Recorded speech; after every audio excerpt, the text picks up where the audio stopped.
Good morning, everyone. Welcome to the morning meeting. Thank you for joining. Dan, Sean, and I will race through the day, lots going on, and then kick things around and then take your questions if you're here on the two-way platform.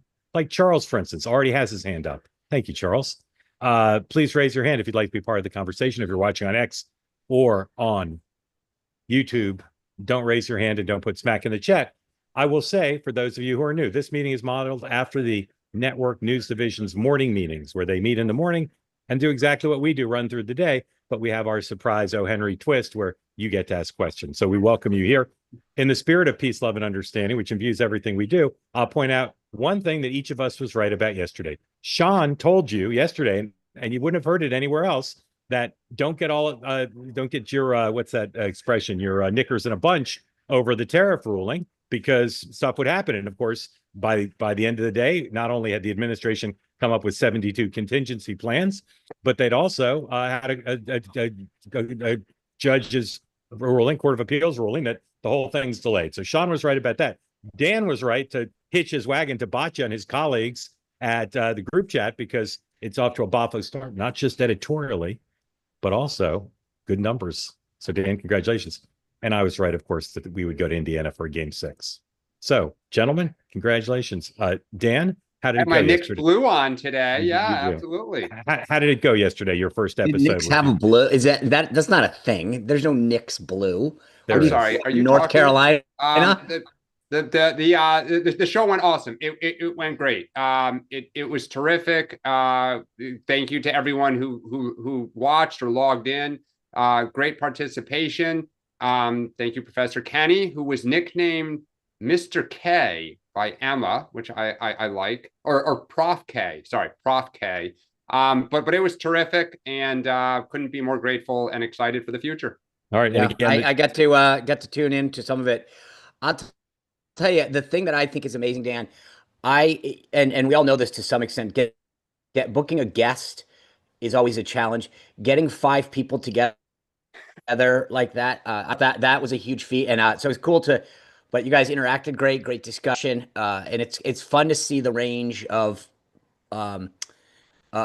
political, because we have this talk on this platform every morning. Every time you go out, people say, "I wish we could have these discussions, but we can't." We do it every morning, but then you saw you guys. I mean, that's a big spectrum of political ideology. So done very well. Dan, remind everybody when the show's on. 4 p.m.'s on Thursday. Yeah, going forward will be every Thursday at 4 p.m. And I will tell you, having been involved in the launch of various shows, the first episode, you usually look back and say, "Yeah, like that really was the first episode." Your first episode was fantastic. You can watch it now on YouTube if you didn't see it live. And again, Thursdays at 4. Sean, how is it that you're the only one in all of the media who said yesterday, don't overreact to this decision? How did you know and no one else did? I'm the former assistant U.S. trade rep.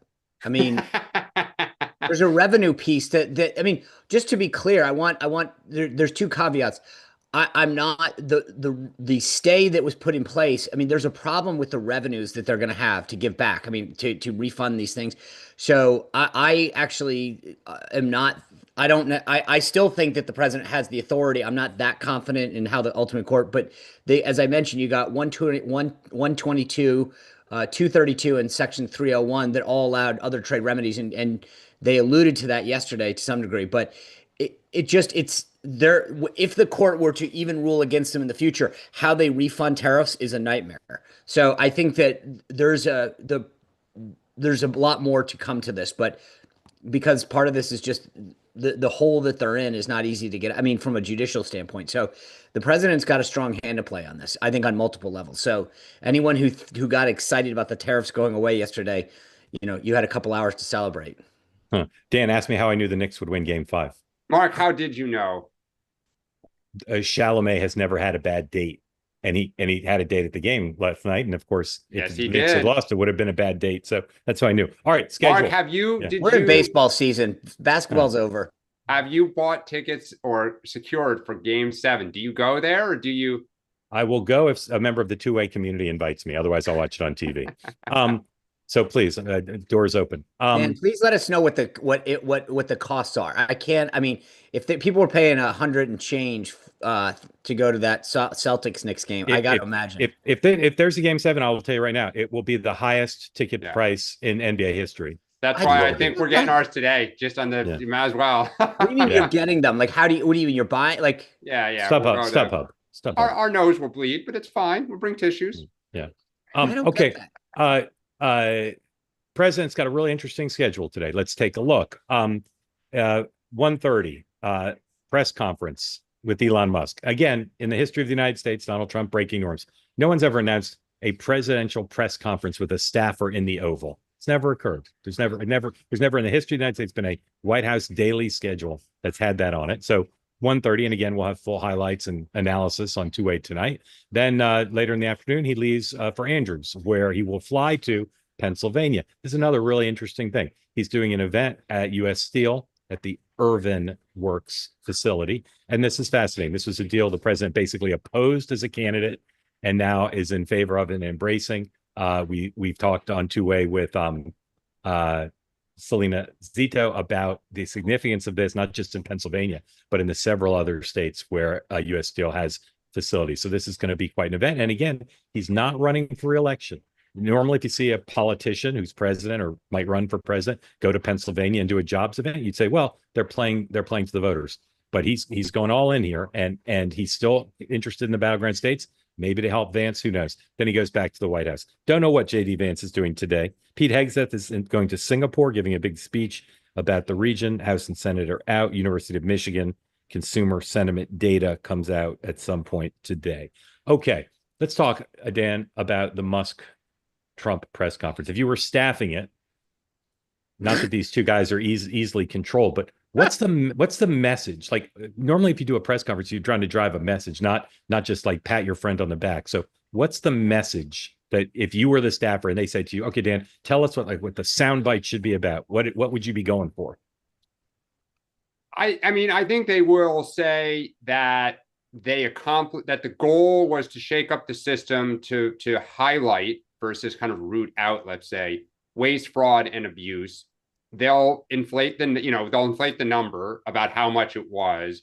But I think it will be a message of we're unified, we accomplished a goal, and we're going to continue to work together. That would be kind of the neat sequence that is the best case scenario. I think the other part of it is they both need each other. Musk needs to remain, I mean, he's one of the largest contractors to the US federal government. He probably has desires to have other businesses. And Trump does not want to lose that money. He controls X, which is not insignificant for Trump. So, I think they'll say all the right things. The media will try to, cause mischief, and I'm sure they'll both tee off a few times at the media. Sean. I love the notion of thinking that anyone's staffing this, either one of those guys. I mean, I think you'd probably get yelled at if you walked in and said, Mr. President, I want to go over the message for today. Look, I agree with Dan. I think the message is simple. We set out to shake up Washington, to save the American people, to get our government back in a better working order, to root out waste, fraud, abuse, inefficiencies, duplicities. And we've started down that path, accomplished great things, and the work continues. I will say to this discussion, I will be fascinated. I think that's maybe where it starts. I think the fun game today will be to pick what the sound bites coming out of it are, because I have a feeling that we end up talking more about Russia post press conference or something like that. Maybe, but we're not, or tariffs. But the Elon Musk headline, I would imagine, is 3 or 4 coming out of this presser. I think there'll be so much more news on other subjects that the goodbye to Elon isn't in the top 3. So do you think, does Trump talk about those other subjects? Does Elon jump in if they start talking about these other, because he has opined on so many of these other subjects and not always in alignment with Trump? So I think he will make his comments if asked about Doge. And look, you look at the pool today. You've got Newsmax, you got Merit Street Media, my old colleague Lindsay Keith. There is part of what you have to look at is how they've set this up. I think they were very smart about who they put in the pool today. And you will have other people. My guess is Brian Glenn is there from Real America's Voice. I mean, they will bring in extended reporters. And so if you think about stacking the deck, if you will, or creating an environment where some of the questions will come to that direction, that's smart. That's the staffing that can be done right now to make sure the right people are in the room so that the questions actually get a little bit more on point and don't get off. So I will say, I think who they call on matters. Elon will talk about Doge, but my guess is that he will get asked about tariffs. He'll get talked about what's going on, and that will be number one. You've got a Russia-Ukraine element, the big beautiful bill, and so I think that I will be intrigued to see how much Doge we're talking about at 6 o'clock. Yeah. So two more Elon things. One is I normally don't make predictions, but I did my newsletter this morning, so I'll make them here. I predict that it's rare to see Donald Trump hug a man in public. I predict they'll hug, and I predict Elon will cry. Okay, here's let me here's where I'll hedge on your bet. Trump, if you ever watch him in an Oval Office setting, if he's sitting at the behind the Resolute desk, he doesn't get up. If he's standing and if there's a podium, like he participates in those swearing-ins, etc., then I'm leaning. I'll say it's more of a fist bump. But if he's sitting, he will not get up. But there's no way he's going to be sitting. It's too awkward. Like they're going to do a press conference where Trump sits behind the desk and Elon stands over his shoulder. Yep. It's too awkward. I predict they stand. I predict a hug, and I predict tears by one of them, not by both of them. The other thing is the Wall Street Journal has led the way in coverage of Elon Musk's personal life, both his drug use, alleged drug use, and his relationships with the mothers of his many children. The New York Times picked today to run their version of the story. Let me show you the headline here. Musk juggled drugs and family drama. So the piece does a lot on alleging drug use. It says he told people he was taking so much ketamine, a powerful anesthetic, that it was affecting his bladder, a known effect of chronic use. He took ecstasy and psychedelic mushrooms. It goes on. Same on the stuff related to the women who he's had relationships with. Interesting choice. And Sean, I don't believe the New York Times is in the pool today. Well, they wouldn't have obviously known that. Yeah, I mean, I kind of am intrigued. It's sort of like, why now? Like, he's leaving, but I mean, again, it's silly to me in the sense that if you were really concerned about this, then you would have published that a month, 2 months, 3 months ago. So maybe they didn't have the reporting together. But as far as them not being in the pool, no one would have known that was coming out. Right. All right. Sean already talked a bit about tariffs, and I'm not sure there's much more to say. This is going to play out over time. As of now, obviously, if you're a business owner or an exporter or an importer like George Costanza, you have to realize that there's even more uncertainty now because you don't know when the courts are going to act. But it seems like full steam ahead for it. I continue to say I care less about the court rulings and I care less about the administration's tactical adjustment to the rulings than I do about two things. Can they strike bilateral deals? And is the meeting going to take place this summer where the EU pays homage in Beijing to the murderous dictator Xi? So Dan, I don't think we need to spend much time on it. Leave China aside because we'll get to it in a second. What's your general view of where we are on tariffs after yesterday's court activity and administration reaction? I think probably just frustration that they can't get these deals, they can't start putting points on the board. And Sean and I have talked about this. These trade deals are hard. They take a long time. There's a lot of different audiences. And I think where the changing kind of the courts and everything impacts that is when you're doing a deal, you want a stable environment. And when there are all these variables that keep shifting, it just gives the other side more reason to pause, time out, let's see, let's figure this out. And so I think the longer it delays, the more pressure there is on Trump to put points on the board, because I think the big X date is back to school. If shelves if prices are going up for clothing, if shelves are starting to be empty for back to school supplies, like it's that psychological time you start thinking about, I need to buy a lot of stuff. I've just spent money on a summer vacation. The holidays are coming up, Halloween. I think that's the big between now and September. Sean, before you go, let's listen to the U.S. Trader Rep, Mr. Greer, this morning on Squawk Box. This is number 106, please. Do you think if you were to get emergency relief from the Supreme Court, you think they'd come down on the president's side? Do you think you have a strong case, or will it stand the way it is right now? Well, I think we have a very strong case. Congress clearly delegated to the president the ability to take action when there's a national emergency. We've declared a national emergency. We've taken action. We have a stay from the circuit court right now. All the other countries I'm dealing with in negotiations are treating this as just kind of a bump in the road rather than any fundamental change. So I feel pretty confident about the case, and if the case, goes the other way, we have other tools as well. Pretty accurate, not entirely accurate, because there's some countries that do have a different point of view based on the rulings. But Sean, thoughts? Yeah, I totally agree with him. Look, I think the Supreme Court, based on who the justices are and Jameson's right on this. The Congress has largely delegated. You think back, if the court reverses this, I said this yesterday, you really have to start to think about you have an entire trade rep office within the executive office of the president because of this. And the IEPA, the delegation of emergency, you can argue whether it's an emergency or not, but the president has a right to declare one. He did do it, and therefore he can use the tools in his toolbox to do it. So I think they have a strong case. And then secondly, as I've said all along, I think they should have done where I would have differed. I think his advisors were right to go down a 301 or 232 trade investigation case. I get it would have delayed the implementation of tariffs, but you would have been on a lot stronger ground. Nobody would have been able to say that you can't use those tools because they have a long history of being used. So he's right on that as well. So anybody who thinks the tariffs are going away, who thinks somehow if the court rules one way or another, that this is going to stop, is just kidding themselves. They will pivot and use the other remedies at their disposal to do this. So that's the full stop. I will say one quick point that there's a Vincent in the chat made a point that I want to just go back to our Elon presser. I wouldn't be surprised to see President Trump surprise Elon with the Medal of Freedom today in the Oval Office. Yep. I didn't know you read the chat, Sean. That's so interesting. No, I glance. He does? I'm a strong glancer. I actually have to read Okay. YouTube and the chat. It's everywhere. Yeah, a lot of stuff. Okay.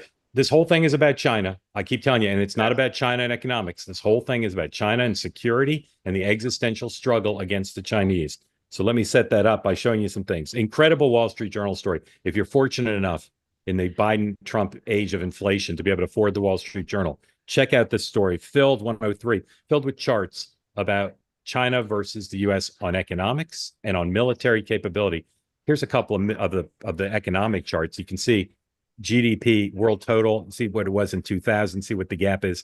It narrowed, and China's had a decline of late, but you can see how China from 2000 up to 20 really narrowed the gap. And then here's another one, 104, manufacturing value added. You can see in around 2008, China passed the United States and now is whooping Uncle Sam's behind. There's lots of charts in there about military capability. We're not going to show them to you because A, they're too many, and B, they're not as clear cut as this. But this is the backdrop for the competition. Now, last night on Brett Baer's show, Scott Bessent said something people in the administration rarely say, and you saw that with Mr. Greer.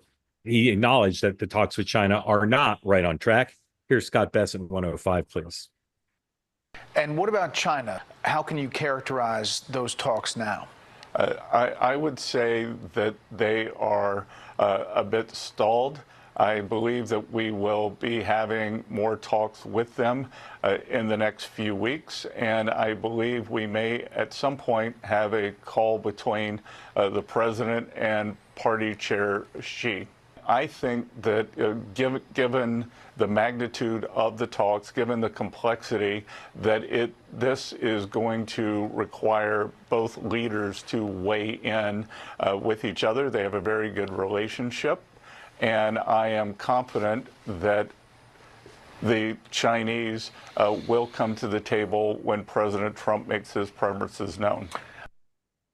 Again, Ukraine, Russia is important, North Korea, Iran, the reconciliation bill, the midterms. There's lots of important stories, but this is it, guys. This is the whole thing, is this existential struggle with China. Here's the president moments ago on Truth Social 107, a long post about China making a lot of news, including in the conclusion. 2 weeks ago, China was in grave economic danger. The very high tariffs I set made it virtually impossible for China to trade into the United States marketplace, which is by far #1 in the world. We went, in effect, cold turkey with China and was devastating for them. All true, by the way. Many factories closed, and there was, to put it mildly, civil unrest. Also true. I saw what was happening. I didn't like it, and not so sure. For them, not for us. I made a fast deal with China in order to save them from what I thought was going to be a very bad situation, and I didn't want to see that happen. 50% true. Because of this deal, everything quickly stabilized, and China got back to business as usual. 80% true. Everybody was happy. 20% true. That is the good news. The bad news is that China, perhaps not surprisingly to some, has totally violated its agreement with us. So much for being Mr. Nice Guy. Sean, do you know what the president means when he says China has totally violated its agreement with us?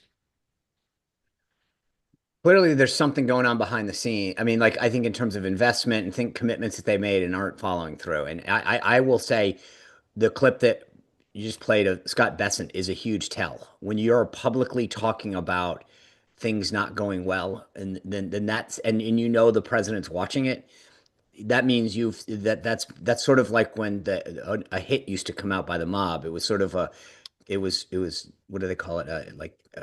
A blessed hit or whatever. I mean, like this is a coordinated strategy to put China in a corner again and be like, hey guys, you're not following up. So whatever commitments they might have made during those talks, clearly the Trump doesn't feel like they're following through. Dan, thoughts? I mean, that tweet to me was comical. I don't believe that he is. I do not believe that Donald Trump is a real Mr. Nice Guy who's thinking, boy, I poor sheep. It's just not going well for them. Let me really help them out. I mean, that to me is silly. But always project strength, always project control, always project on the verge of winning, right? And that tweet was just like the, defying gravity tweet to try to make people think things are going well. China is a signal to them, though, right? That's what he was. I mean, but what is the signal?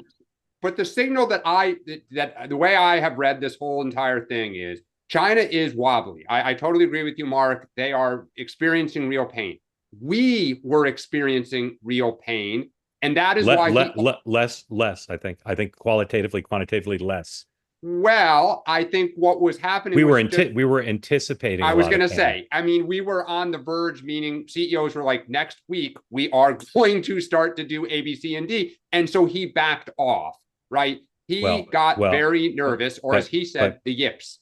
But Trump bailed before there was serious pain in the U.S., but after there was serious pain in China that she knows could come back.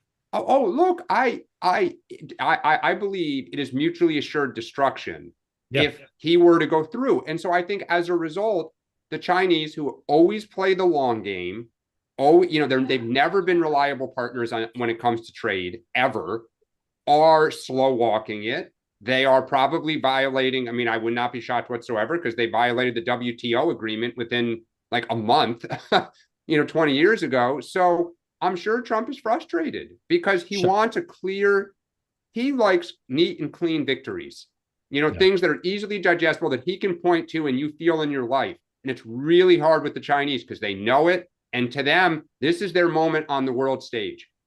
Sean, you and I are both braced for a Trump-Xi summit, but Bessent said phone call.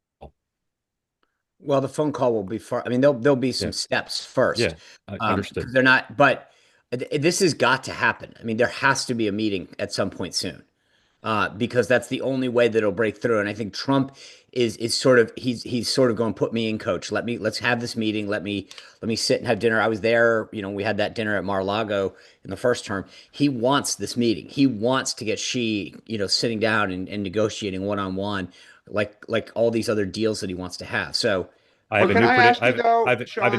new prediction about where the summit will be, Dan, real quick. It's going to be in Singapore. Dan. So Trump wants, he's so confident that get me in the room, I will achieve victory somehow. My sense is the Chinese are the complete opposite. They do not put Xi in a room unless they have a very good sense of what that outcome is going to be. Correct. He did go in January, and I think the Chinese were a little humiliated when he launched the missiles on Syria. I think it was Syria. And kind of spiked the football in the Chinese face, and they were caught off guard, and there were photos of them kind of taken aback. And would China risk going into a meeting where we don't know, and we're just going to lock the two together? No, they're going to want. That's where I see the problem for Trump wants to get in the room, and they're not going to do it. What that list looks like. So China is going to want to say, okay, we're going to do these 5 things, and but I get it. I think that there's a very different dynamic now. But Trump wants the meeting. I think Xi will know how to obfuscate enough to get around any big things. But I still think at the end of the day that they're going to want to have this. They know. I mean, to your point about what China knows, they know that having that relationship is valuable to Trump.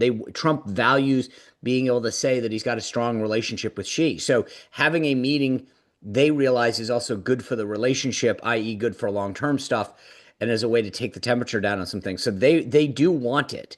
I agree with you that they're very cautious about what they want to be able to be discussed, and they'll limit the scope, or think that they'll limit the scope of topics. Yeah. All right, guys, we got a lot of hands up. So I'm going to do the last 2 topics rapid round, please.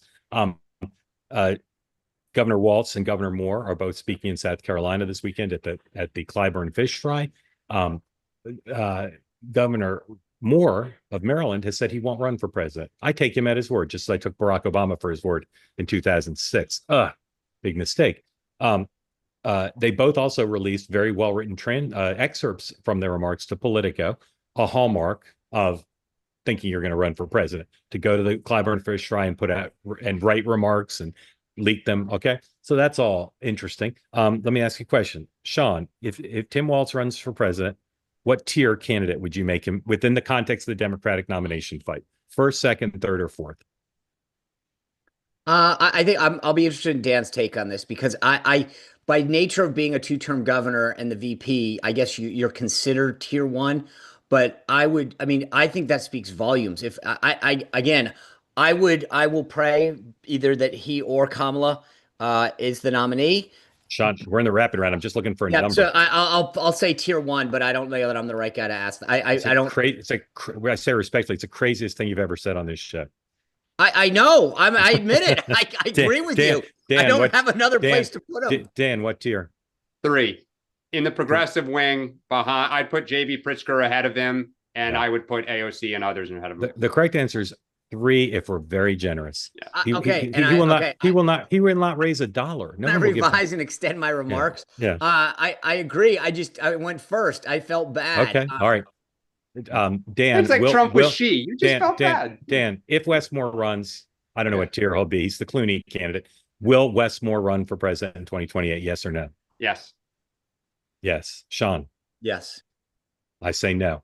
Lastly, Pete Buttigieg went to Iowa. Yeah. Rahm is going to speak at the Fish Fry in the fall. Except for that, I see no reason to think that the Democrats will put Iowa back in the top tier on the calendar, maybe even in the top 4. And also, they'll let them have a caucus. I don't think there are 4 caucuses. So my question to you, again, yes, no, Sean, is Iowa in play to be a first 4 state in 2028 for the Democrats? Is it in play? I don't think so. Okay, Dan. No. So why are Rahm and Pete going? Cover their bases. Why? Because aside from us, most people think that it is or will be, and so it's sort of like you get credit. Yeah, and you get more coverage. Right.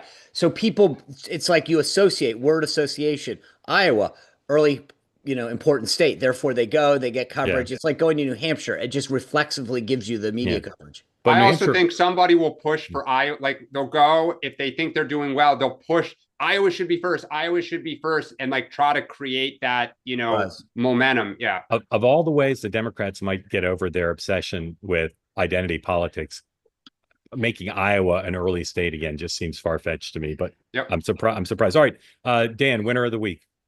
The group chat. We had a great launch. Things went well, and really excited for the future. Awesome. Sean. Perfect way to bring this up. The 2028 Republican nominee, because of what we just discussed. I look, and I'm not kidding, and I say this totally with respect. The idea that we're talking about Tim Walz, Pete Buttigieg, and Rahm Emanuel as if those are the potential top tier candidates says a lot about our prospects in 2028. I almost put Gretchen Whitmer in there, Mrs. 63% approval. So watch what you said. That's actually, yeah. All right, we're going to get to your questions in a minute, so please raise your hand if you want to be on the conversation. By the way, this shirt from our friends at Fairway and Green. Two things about it. One is it's made in America, not subject to tariffs. And the other is it may well say on the back, no smack in the chat. Please put in our chat how much you would pay for that shirt. If it said no smack in the chat in the back, Oh, I see that. made in America. Can we do two versions? Two versions, please. Yeah, there's within with that. There's within with that. I like a good Navy shirt, by the way. This is the first one. I'm a big fan of their stuff, but I will say I like the Navy. I'm plain, I'm simple, I'm just a simple guy. I like the Navy. That's the first. Like and I can pull it off. I can pull off. But you don't want to walk through Northern Virginia with a shirt that says "No smack in the chat" on it. I just don't like anything on the back. It's nothing to do with the phrase. It could just say my name, and I'd still be anti. Like I'm anti bumper stickers. I'm anti things in the back. Like this is my thing. Mark, who's your winner? By the way, you didn't. I'm going to see if they'll make you one that says "Kick me." I'm telling you, it can't say anything. Nothing. Nothing in the rear view. Yeah, mine's the same as yours, Dan. You and your colleagues at the group chat are the winners of the week with an incredible launch, and we couldn't be happier. All right, Sean, loser of the week. Tie. Harvard University and Brigitte Macron. I think she is the loser of the week. Why is that? She's the winner of the week, man. No, look, I will just say this. I know we didn't talk about it at the time, so I saved it just in case it didn't come up. I think that for all of the talk that over the last few years about how people have been treated and calls for violence, I really thought that it was like how that went down and how there wasn't more outrage was disappointing, because I think that we've always said, whether it's political violence or otherwise, that it's not acceptable. And to give that a pass, which is what I think it got, was not acceptable in my book. Dan. Okay. Loser of the week, Steny Hoyer. I think he's getting primaried, and the guy in his announcement was pretty darn direct that at 85 or 86 years old, he's too old. He shouldn't be there. And nobody envisions somebody that age serving them. I mean, that's right on offense. And I don't believe Steny Hoyer has the energy to mount a full-throated campaign.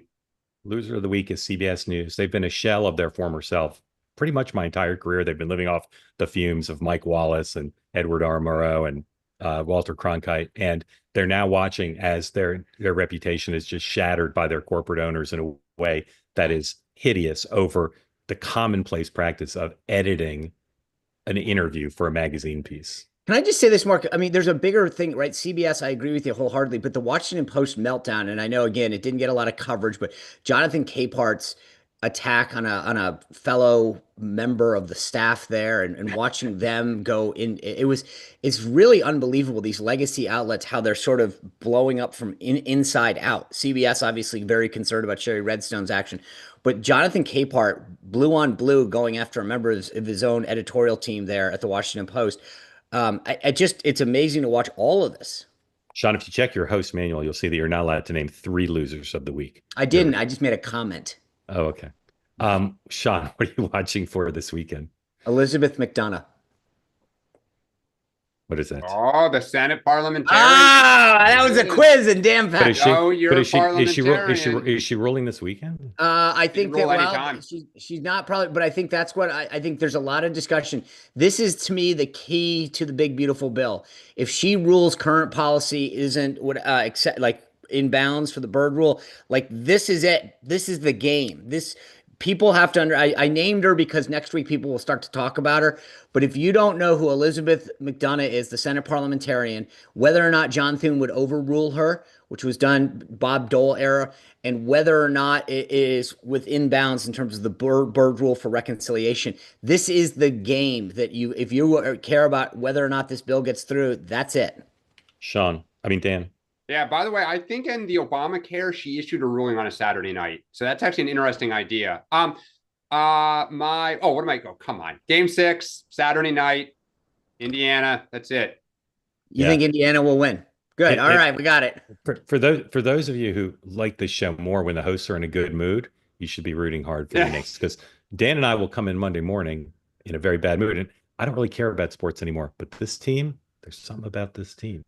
Oh man, it's made me care. It's made me care again. Baseball season. Yeah.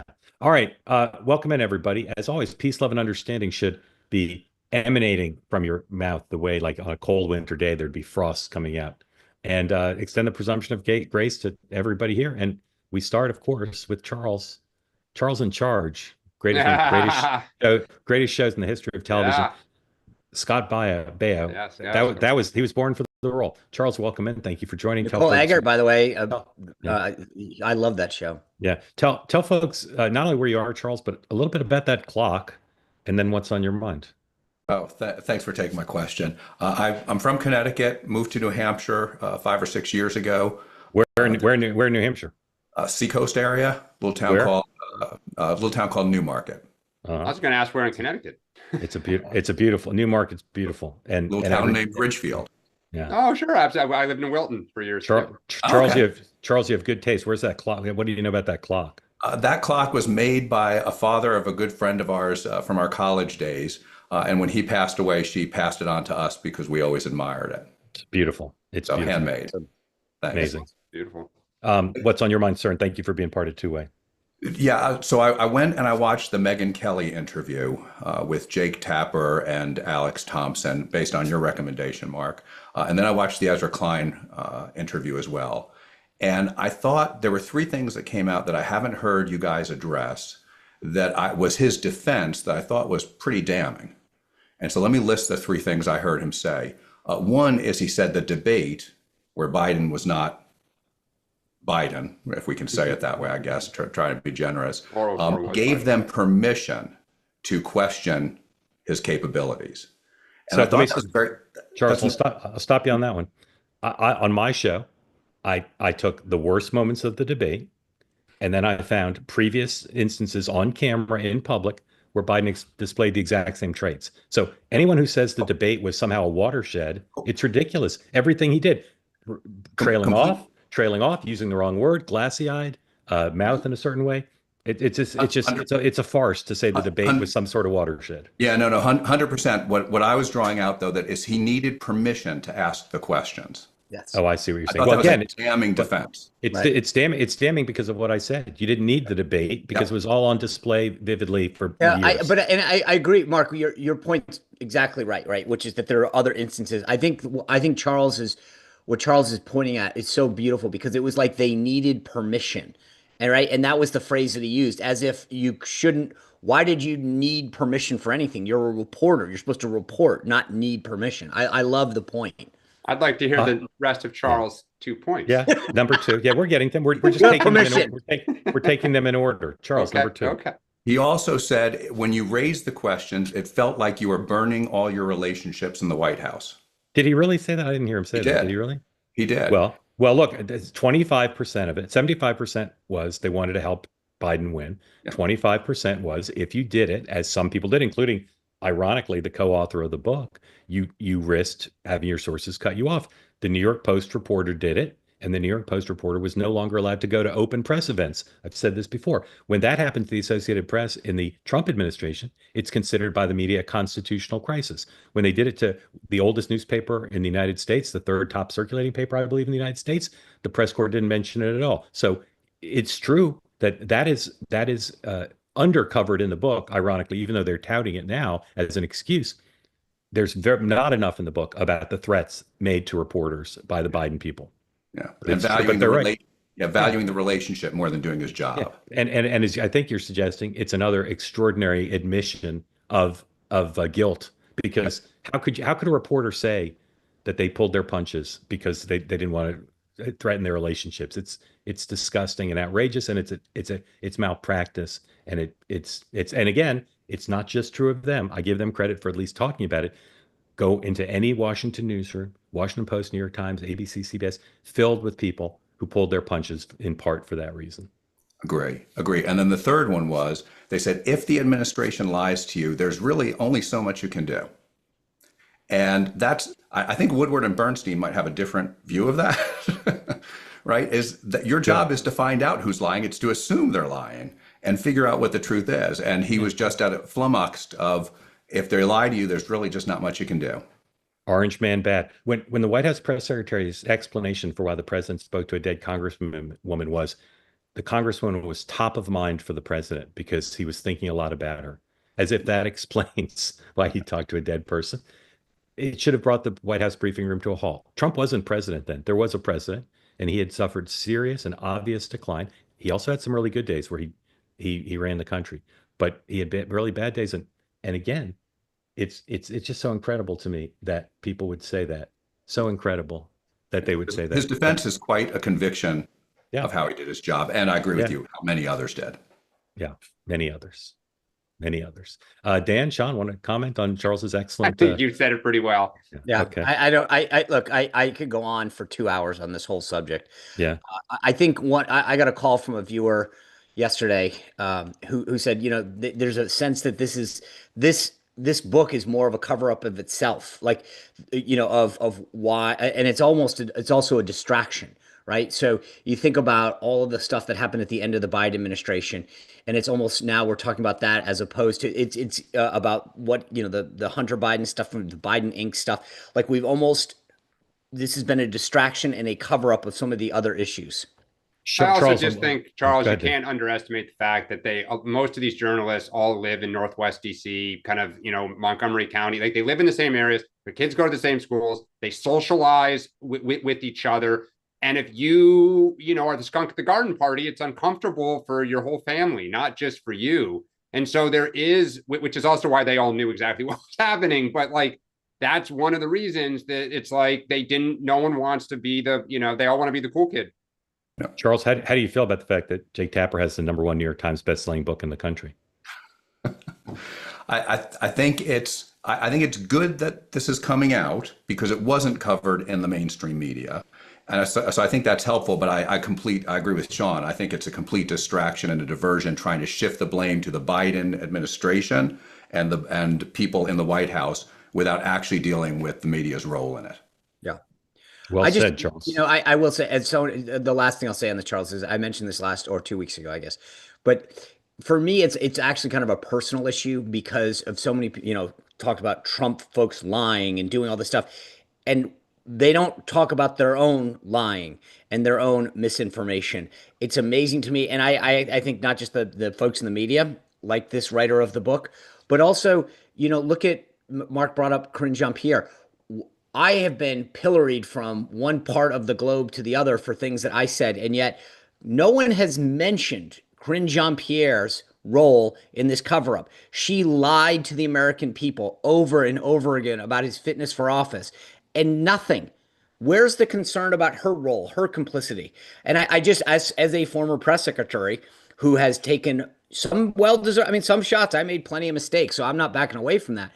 But I suffered the consequences of that. And then Corinne Jean-Pierre and Jen Psaki both lied to the American people and continue to do so about what they saw. And no consequence there whatsoever. Charles, if I have 3 dying words, they'll be like next. But if I get 4, it'll be live free or die. Real question is let's go Knicks forwards because it's yeah, it is 3 words. Charles, so that's how apostrophes work. Charles, very grateful to you for joining. I hope you'll come back. Thank you. And welcome in. Tell folks who don't know where you are and what's on your mind, please. And thank you for being part of Two-Way. Thanks. So it's the first time. I've been watching you since before, and I'm in Northern California. Thank you for getting up early. Yeah, it makes me nervous. But anyway, so I just wanted to say, I don't have any question today, but I just wanted to say how this show has been such a lifesaver for me emotionally during the pre-election time. It was just, it popped up on my YouTube thing, and I just hooked on. And because I was teaching, I, couldn't watch it all the time, but I tried to stream it the rest of the day. But I just wanted to thank you, Mark, for doing this. It really, I don't know, it makes me emotional, but I just got attacked because I voted for Trump. And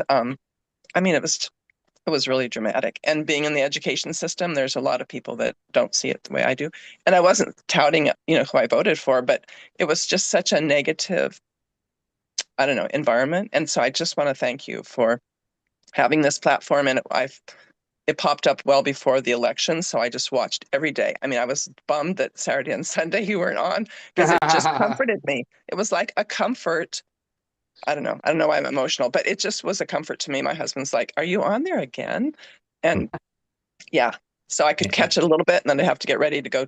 I substitute teach now because I retired. But anyway, so thank you. And thank you for that. Really kind. One comment and then one question. If you want the show on Saturday and Sunday, you're gonna have to talk to my son about that. No, don't work that much. He's not keen. The other thing is, in the past, have you voted for all Republicans for president, or did you previously vote for Democrat? Yeah. No, I have. I mean, I grew up in, San Francisco Bay Area with a liberal family. So, I had all that influence. But since, coming to know Christ many, many years ago, I just voted my conscience. So it mostly ended up always being Republican. But yeah, it's a delight. And now that we're past the election time, then all these other new shows, I'm just checking them out and seeing. All right. Well, I urge you to check them all out. We'll promote some of them as well as Dan's show in a minute. But Ann, thank you for coming on. Thank you for being part of Two Way. Very grateful to you. By the way, Ann, thanks for staying. I know you mentioned you're retired and staying in, so thanks for continuing to substitute teach. We need good people in the system that are continuing, and I appreciate you continuing to give back. So thank you. Yeah, well, this year was unique because I committed to teaching with the deaf and hard of hearing because I'm a deaf educator. And so I took a whole year commitment, not knowing it was going to end up being a whole year, but it's done now and I have to rest. I'm 72 and I'm tired, but it's good. So I'm glad I could be useful. So you're welcome. Very grateful to you. Thank you, Ann. Sure. Okay. I just, when Ann was talking, I know some people have emotional support animals. I think we can now be branded as an emotional support show.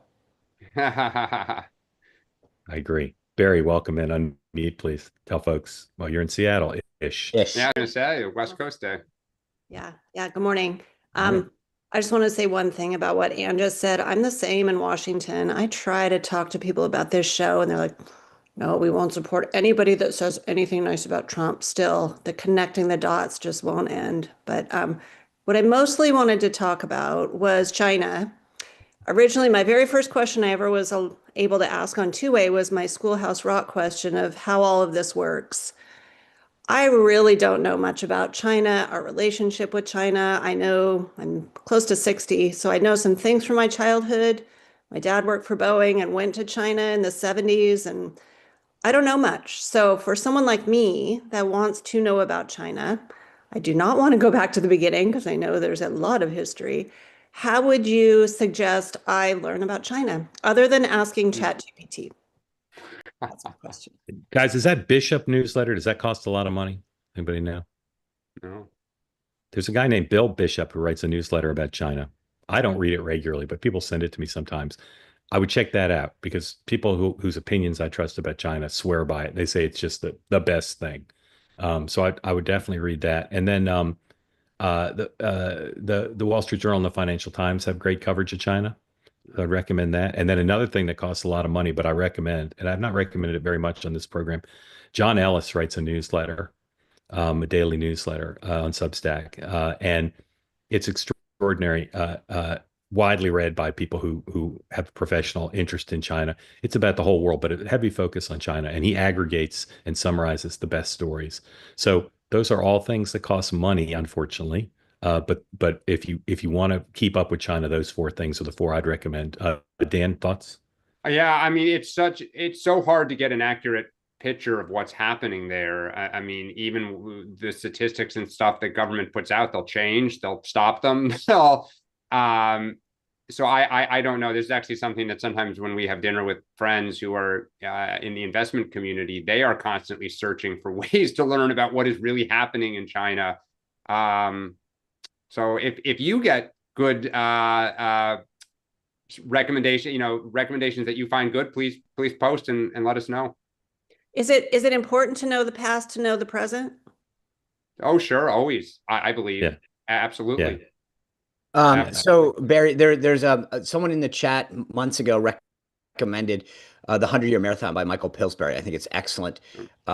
Based on the recommendations in the chat, I bought it. It's a really good history and understanding of the challenges and threats that we face.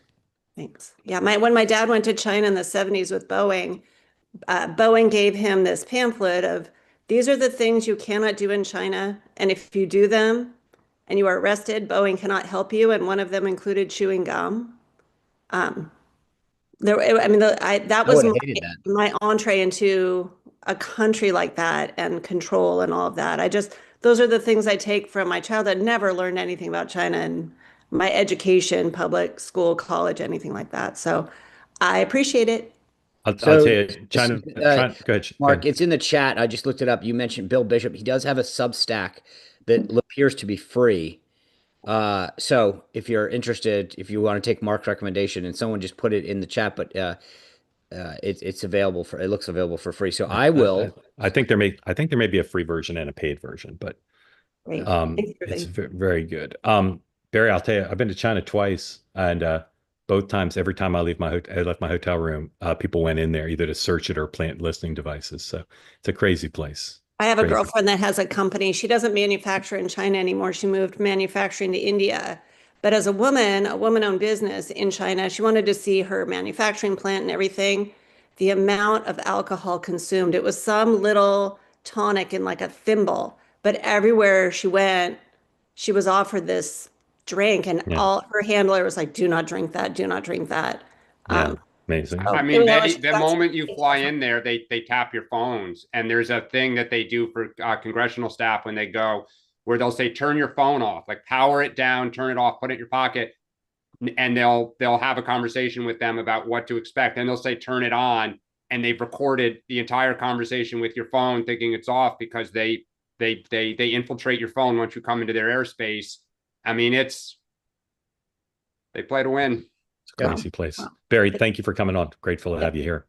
Wink, welcome in. Thank you for joining. Tell folks where you are, what that background is, who made the shirt, lots of stuff we need before you can even get underway. Who made the shirt? I think it was Cole's. Nice. I don't know. I like it. I'll tell you what, this is a much better experience on Zoom than it is on YouTube. I'm not getting interrupted every 5 seconds for a commercial. But welcome in. I've been most of my life a leadership coach. And one of the things that I notice in all of these discussions, there seems to be a lack of a leadership lens. Most everything you do is political, and I understand that, and that's what you do best. And I'll say this, the three of you are best in the business. I give you high marks on I've been watching the show about 6 months.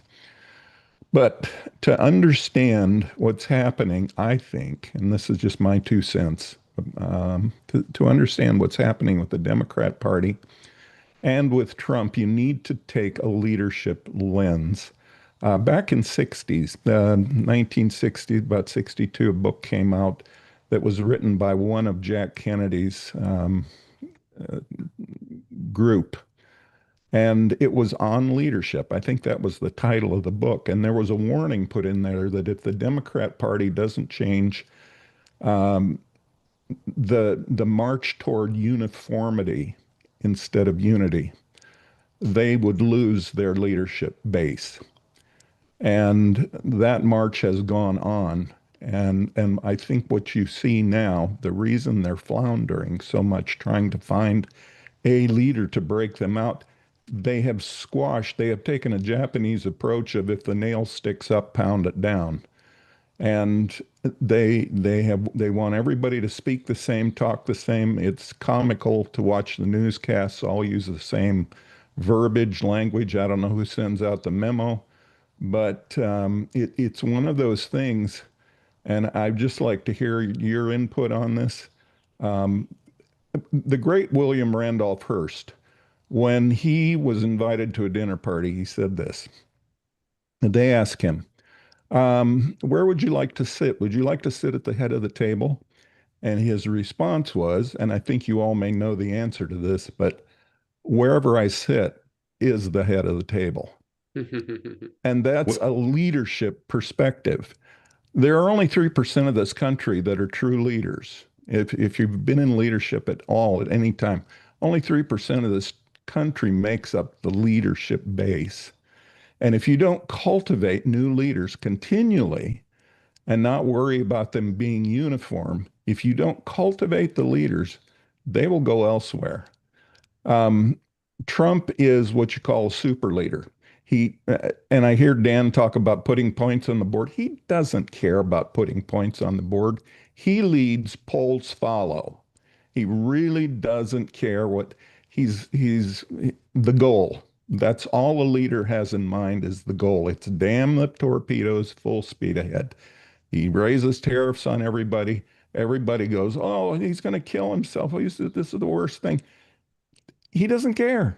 He doesn't care. right, Leaders pursue the goal.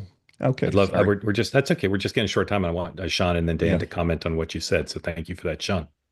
I'll just keep it. Brian, I'm fascinated with leadership. I've dealt with it almost 27 years in the military, and then obviously in politics and whatever. I think it's a great subject. I'm glad you brought it up. It's something that you could do a whole show on, just because how people run a meeting, how they lead, how they listen to others, and ingest information is something I'm always fascinated by, because in the military, it's a rank structure, right? So you get a leader regardless of whether you want it or not. Sometimes they're really good and sometimes they're bad. And the qualities that make a good leader versus somebody who just became a leader are very different. And so it's a great subject you're bringing up.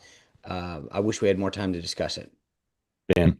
I totally agree with Sean. I'll respectfully, I think I see Trump a little bit differently, but I hear what you're saying. I think one of Trump's leadership strengths is he persists. He fights. He does not give up, and he is relentless in his pursuit of the goal, right? Even when it is like trying to bend reality to what I would say are facts to kind of say are not facts type of thing. I give him credit. He is just relentless. And I think there's an admiration from some people who vote for him that he fights and he doesn't stop. So, I agree. Leadership is the ball game. You can tell a good leader from those who are not. Yes. Wink, thank you for coming on. Very grateful to you. And thank you for being a part of Two Way. Sean, what do you have tonight? The McLaughlin brothers, Jim and John, together. And the cool thing is they've two polls, one that they did for the Club for Growth on battleground congressional districts where they talked about the big, beautiful bill. And secondly, they have their battleground, their sort of national poll that they just came out with as well. And it's interesting. I actually have already made some notes from the People's Poll about issues that came up and whether or not, what members of Congress. So I'm excited to get both of them. It's like Janet and Michael Jackson, never in the same room together. You get Jimmy, you get John, never together. Tonight, it's going to be epic. I'm far too polite to tell you the first time they appeared on TV together. I think not. Dan, what are you doing tonight? I am, I think, going to be on with Laura Ingraham and then taking my wife out to celebrate her birthday that was yesterday. Oh, congratulations. Yes. Happy birthday. Yes. Meghan McCain will be on the platform at noon with a special Friday episode. Her guests, former Real Housewives of Beverly Hills, Anne Marie Wiley, and Jonathan Greenblatt, CEO of the Anti-Defamation League. I can say with some confidence that they've never been on any shows together, but that personifies Meghan's eclectic taste. So join Meghan at noon. Then tonight also on Two Way tonight at 6. Well, sorry, at 4. I forgot. Ethan's at 4. Random Offense. Ethan Strauss. If you haven't sampled Ethan's show yet, if you don't know who Ethan is, he's an incredible talent. He's such an interesting guy. He used to cover the Golden State Warriors. He's a sports guy, but he's a culture guy, a politics guy.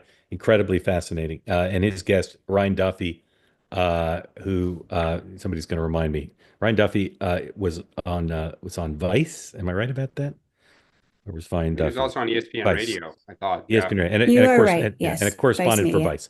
So please, if you haven't, check out Ethan's show. And then at 6, I'll be on Two Way tonight, and we'll have full coverage of the Trump press conference and his event in Pennsylvania. Now, our guest canceled. That happens. If you'd like to be the guest tonight, you can if you just give me a ticket to Game 7. It's simple. We do pay to play here. We do it shamelessly, openly, with knowledge of the criticism we might come under.